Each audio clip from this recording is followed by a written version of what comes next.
Halo pemirsa, selamat menonton video Indo Paulia hari ini. Saya Sunardi Mulia. Saya Katamso. Silakan like dan subscribe sekali. Tidak perlu untuk klik 2 kali. Sebagai support pada channel Indo Paulia untuk mencapai 1000 subscribers. Hari ini kita akan membahas tantangan abad kedua NU. Satu abad bukanlah waktu yang sebentar bagi sebuah organisasi. Banyak organisasi timbul tenggelam dalam satu abad ini, baik yang besar maupun yang kecil, misalnya PNI, PKI, Masyumi, HTI, FPI, dan beberapa organisasi lain pernah kita dengar dan diperbincangkan khalayak di Indonesia. Dengan satu yang lain, sebab akhirnya organisasi-organisasi tersebut runtuh, tak lagi ada di Indonesia, dan tak lagi diakui dan tak terregister di pemerintahan. NU adalah satu dari sedikit organisasi kemasyarakatan yang masih bertahan dalam rentang yang panjang menunjukkan eksistensinya di Indonesia. Sejak dideklarasikan pada tanggal 16 Rajab 1344 Hijriah atau 31 Januari 1926 Masehi, NU telah menjalani dinamikanya dalam percaturan sosial politik kemasyarakatan di Indonesia. Sempat menjadi partai politik pada masa Orde Lama, lalu dipaksa berfusi dalam Partai Persatuan Pembangunan atau P3, menerima Pancasila sebagai asas tunggal pada tahun 1983, memutuskan kembali menjadi organisasi masyarakat pada Muktamar 1984, lalu ikut andil mendirikan PKB pada awal era reformasi, dan kemudian sekarang memutuskan kembali mengambil jarak yang sama dengan semua partai politik pasca Muktamar 2021. Naral NU selalu dibangun atas naral respon keagamaan yang mereka pahami atau ortopraksi sebagai identitas Islam tradisional di Indonesia. Sejak Komite Hijaz sebagai cikal bakal NU dibentuk dan mengirimkan utusan ke penguasa Hijaz saat itu. Hal tersebut dilakukan sebagai respons atas pengharaman kitab Dalailul Khairat dan isu akan dibongkarnya makam Nabi oleh penguasa Hijaz pada masa itu. Fatwa Hijaz yang dikeluarkan Kiai Haji Muhammad Hasyim Asy'ari ialah respons atas aksi sepihak tentara sekutu yang akan menduduki kembali Indonesia saat itu. Semuanya dibangun dari nalar beragama yang dipahami orang-orang NU, termasuk di dalamnya ialah tak kala NU memutuskan menjadi partai politik kembali ke kita atau kembali ke tujuan awal dirinya NU, menerima Pancasila, keputusan-keputusan lain yang dikeluarkan Nahdlatul Ulama. Hal yang menarik dari NU di usianya yang satu abad adalah karakter keagamaan NU yang konsisten dan berkesinambungan sebagai bagian dari kelompok komunitas Islam tradisional, yaitu komunitas yang kompatibel dengan adat istiadat, menerima sejarah panjang khazanah Islam sejak era Nabi SAW hingga masa kontemporer, mementingkan kesambungan sanad keilmuan, mengakui sistem mazhab dan menerima mistisisme Islam. Jikapun ada perbedaan antara satu ketua umum Tanfidiyah dan ketua umum Tanfidiyah sebelumnya, biasanya tak lebih dari sekedar style kepemimpinan dalam menghadapi zamannya. Jika pada Gus Dur misalnya, NU tampil di garis terdepan sebagai kekuatan civil society berhadapan dengan Orde Baru yang otoriter saat itu. Said Agil dengan respon aktifnya terhadap gerakan transnasional di Indonesia, dan Ketua Umum yang sekarang banyak tertarik dengan isu-isu perdamaian global.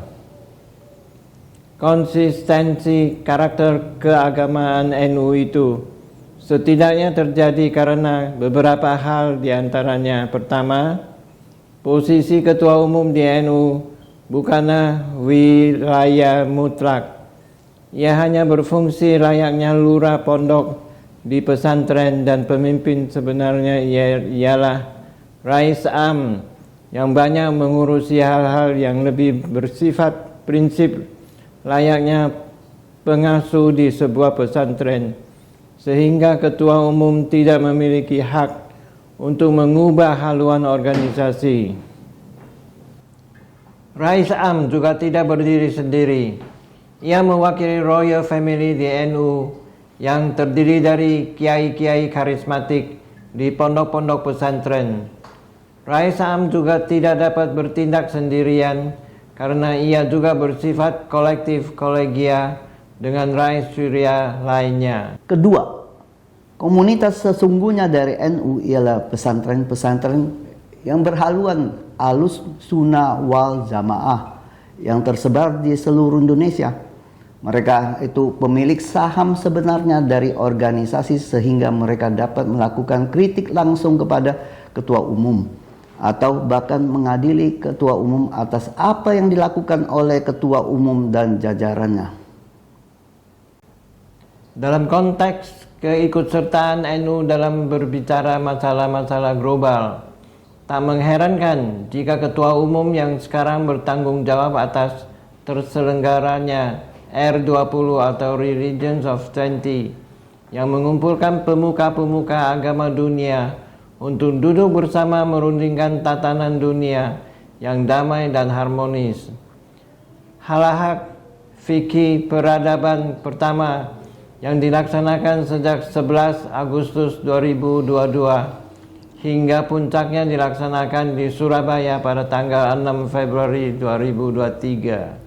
Halakah tersebut juga mengundang para pemuka agama Islam dari berbagai wilayah di dunia untuk ikut membicarakan isu-isu keagamaan yang muncul belakangan ini, termasuk tentang ide khilafah yang banyak dikampanyekan gerakan Islam transnasional, atau lebih tepatnya Islam anti-nasionalisme.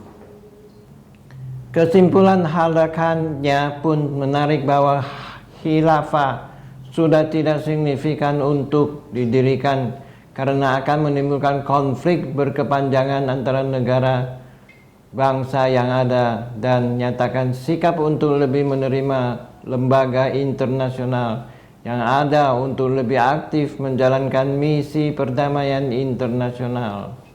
Isu-isu internasional itu sebenarnya bukan barang baru di NU, karena sejak awal keberadaan ialah sebagai respons atas persoalan global umat Islam, sehingga tidak mengherankan jika dalam permasalahan lintas negara umat Islam, NU terlihat lebih dewasa, lebih sabar, dan juga di saat bersamaan cenderung progresif mengambil langkah. Sebutlah misalnya dalam kasus Komite Hajat, sebagaimana disinggung di atas, advokasi NU dalam membantu dan mencarikan solusi bagi problem Palestina, Muslim Thailand Selatan, Muslim Filipina Selatan, Muslim Rohingya, Myanmar, hingga masalah Muslim Uighur di Tiongkok. Tantangan abad kedua NU. Pertanyaannya, apakah yang akan dihadapi NU di abad kedua ini? Untuk menjawab hal ini, kita bisa melihat dari laporan World Economic Forum yang meliris bahwa 10 besar tantangan jangka panjang umat manusia saat ini ialah kegagalan mitigasi perubahan cuaca, penyakit, kepunaan makhluk hidup, dan kehancuran ekosistem dunia, migrasi karena terpaksa atau involuntary migration, semakin tipisnya kohesi sosial, dan semakin terpolarisasi kelompok masyarakat, ketegangan ekonomi, kejahatan cyber, dan kerusakan lingkungan. Lebih lanjut, secara geopolitik tantangan kita ke depan ialah ketegangan geoekonomi, konflik sipil, negara gagal, penggunaan senjata pemusnah massal, dan serangan teroris. Sedangkan secara sosial, sebagaimana disebutkan di atas, ada dua masalah sosial yang menjadi ancaman, yaitu migrasi karena terpaksa dan polarisasi masyarakat dunia. Lalu, apa yang bisa kita lakukan NU untuk setidaknya memberikan sumbangsi bagi kemanusiaan, tidak saja bagi Indonesia, tetapi juga bagi dunia?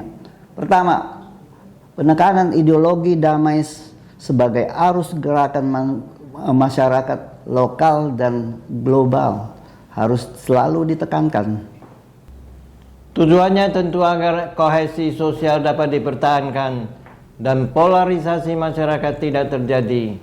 Untuk hal yang satu ini, NU telah terbukti menjadi garda depan perdamaian dengan mengusung dialog interagama, dialog antaragama, dan seruan-seruan untuk mengakhiri konflik yang didasarkan pada tafsir keagamaan yang sejuk. Kedua, NU dapat berperan aktif untuk terus menyuarakan isu-isu pentingnya melindungi ekosistem dan lingkungan menggunakan narasi-narasi keagamaan. Secara lokal, misalnya orang-orang NU sudah bergerak dengan gerakan Eko Pesantren yang sekarang menjadi tren di banyak pesantren NU.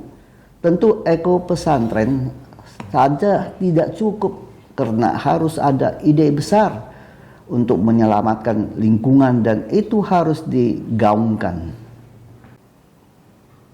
Ketiga, ketidaksetaraan ekonomi atau economic inequality masih akan jadi permasalahan di abad kedua NU ini. Dan celakanya untuk kasus Indonesia dan beberapa negara di dunia, kantong kemiskinan itu berada di pedesaan. Untuk perdesaan di Indonesia, orang Islam yang tinggal di desa di Indonesia ialah orang-orang NU, sehingga dapat dipastikan jika NU dapat berperan aktif membangun ekonomi masyarakat pedesaan sesungguhnya, NU telah turut serta mengurangi ketidakadilan ekonomi yang sedang terjadi. Untuk hal-hal di atas, terutama pada poin ketiga, mau tidak mau NU harus memiliki big data yang dapat memapping masalah dan kemudian tindak lanjut yang tepat sesuai dengan karakteristik jemaah NU. Untuk big data yang dipunyai ialah data yang terintegrasi baik mulai tingkat pengurus besar, pengurus wilayah, hingga pengurus ranting NU. Lembaga-lembaga yang dimiliki NU dapat didorong untuk melakukan eksekusi program pemberdayaannya sesuai bidang-bidangnya masing-masing. Hal itu sangat mungkin dilakukan NU jika melihat resources yang dimiliki NU, dan hal itu akan berjalan efektif jika NU dapat berjalan seiring seirama antara struktur dan kultural NU, serta antara pengurus besar dan pengurus-pengurus yang ada di bawahnya. Sekian untuk berita hari ini. Terima kasih sudah menonton Indo Pauliau hari ini. Saya Sunardi Mulya. Saya Katamso. Silakan like dan subscribe sekali. Tidak perlu untuk klik 2 kali. Dukung terus channel Indo Pauliau untuk mencapai 1000 subscribers. Bagikan dan share ke teman-teman Anda. Dan tinggalkan pesan di kolom komentar. Hingga sampai jumpa lagi.